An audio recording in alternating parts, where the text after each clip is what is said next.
ওটাকে একটা কুকুর বলবো না ছাগল বলবো জানি না, একসময় আমাদের দলের নেতা ছিল। মানুষ ভূঁইয়া যে ছোট্ট কথা বলে যে ছাত্ররা বিক্ষোভ দেখেছে তার ক্ষমা প্রার্থীর দাবি করেছেন, কি বলবেন? ওটাকে একটা কুকুর বলবো না ছাগল বলবো জানি না, একসময় আমাদের দলের নেতা ছিল। তার নিজের এলাকায় একটা ছাত্রকে খুনের মিথ্যা অভিযোগে তাকে কেসে ফাঁসানো হয়েছিল। সে তখন কংগ্রেসের নেতা ছিল। ওই কেসের ভয়ে মমতার পা ধরে নিয়েছে, তাড়াতাড়ি করে গিয়ে একটা কেস খাবার ভয়ে মমতার পা ধরে সেখানে বেঁচে আছে, সেখানে পথ সামলাচ্ছে, ক্ষমতা সামলাচ্ছে। এবার তাকে বলছে, এবার বাড়ির প্রভু যদি অ্যালসিসিয়ানকে বলে এই তাকে কামড়া, সে বাড়ির অ্যালসিসিয়ানকে ওর কামড়াতে চলে যায়। এখানে পিছন থেকে বলছে যে তোকে কেস থেকে বাঁচিয়েছি, এবার তোকে ছাত্র হত্যা থেকে বাঁচিয়েছি, আরেক ছাত্রী বলে হামলা হয়েছে তার জন্য তুই এবার আমাদেরকে রক্ষা কর।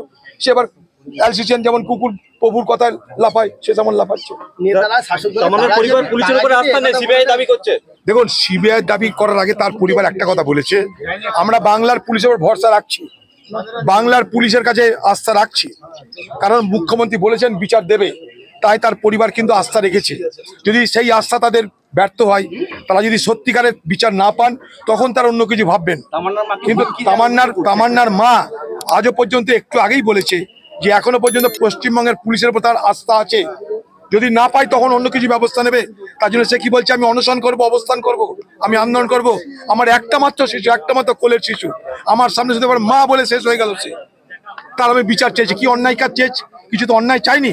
সে তো লক্ষ্মীর ভান্ডার চাইনি, রেশন চাইনি, পকেটে কোনো পয়সা চাইনি। সে চেয়েছে তার মৃত্যুর, তার সন্তানের মৃত্যুর বিচার চেয়েছে। এটা যে কোনো মা তার সন্তানের মৃত্যুর বিচার চাইবে, সেইটাই চেয়েছে সে। এবং সে পুলিশের উপর আস্থা রেখেছে। কিন্তু যদি পুলিশ তার আস্থা মতো কাজ করতে না পারে, তখন সে তার মতো করে এগোবে, আমরা তার সঙ্গে থাকবো। এই গ্রামে যারা বাসিন্দা আছেন, এখানে হিন্দু মুসলমান সবাই মিলে বসবাস করেন। একটা শান্তিপূর্ণ গ্রাম হিসাবে এটা পরিচিতি ছিল এক সময়। এখানটাই ধর্মপ্রাণ মানুষ আছেন, বয়োজ্যেষ্ঠ মানুষ আছেন, বিবেক সম্পন্ন মানুষ আছেন।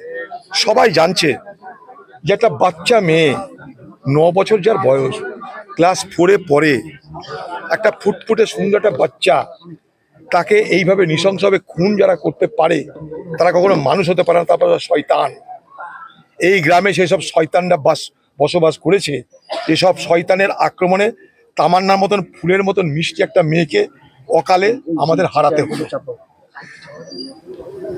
আজকে তার মায়ের, তার পরিবারের দৃঢ়তার কারণে এখানকার পুলিশ বাধ্য হয়ে কয়েকজনকে গ্রেপ্তার করেছে।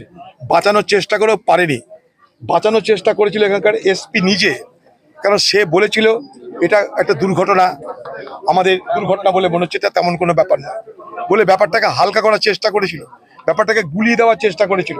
কিন্তু তামান্নার মায়ের প্রতিবাদে, সেই মহিলা যে আমাদের ঘরের বুবু, সেই বোন, সেই বুবুর প্রতিবাদে আজকে সেখানকার পুলিশ তাদের কথা প্রত্যাহার করতে বাধ্য হয়েছে এবং কয়েকটা আসামিকে ধরেছে। তামান্নার পরিবার আজও ভীত, সন্ত্রস্ত।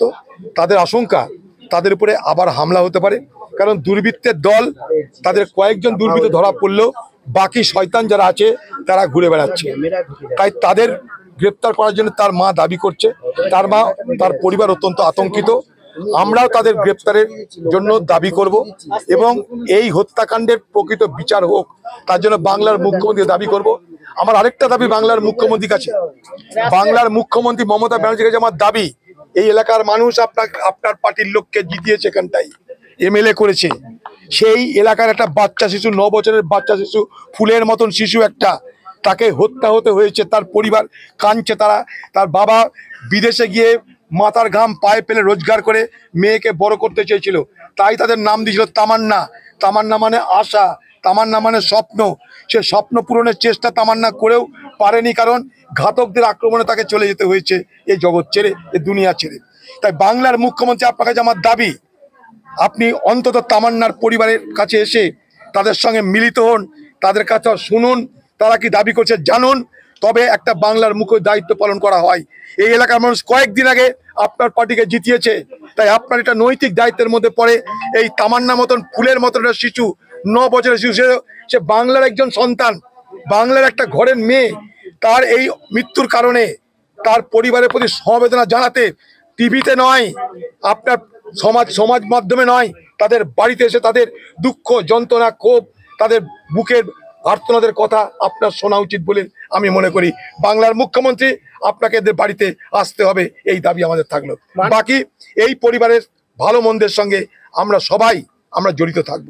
তার মাকে কথা দিয়েছি, আমাদের যা ক্ষমতা সব ক্ষমতা দিয়ে আপনার পরিবার তামান্নার বিচার সব কিছুর জন্য আমরা আমাদের সমস্ত কিছু পণ করে আমরা চেষ্টা করব। এখানে কোনো ভুল ত্রুটি নাই। এখানে রাজনীতি করতে আসেনি, ভোট করতে আসেনি। ভোট শেষ, ফলাফল শেষ, হার জিত শেষ। তামান্নার হত্যাকারীর বিচার চাই।